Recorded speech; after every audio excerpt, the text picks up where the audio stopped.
given the taste for more. When Didier showed me some pictures of the ocean he had seen a few days before, I said if I could see those fish in real life my diving would be perfect. The visibility at Koh Man Vichai in Pattaya was about 15 meters, so it looked promising. Didier showed me lots of nice things. And then the unexpected happened.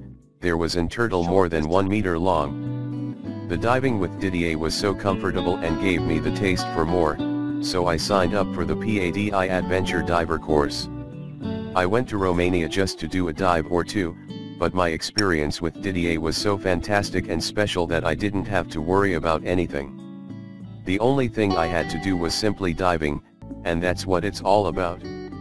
Tom Clark, Scotland.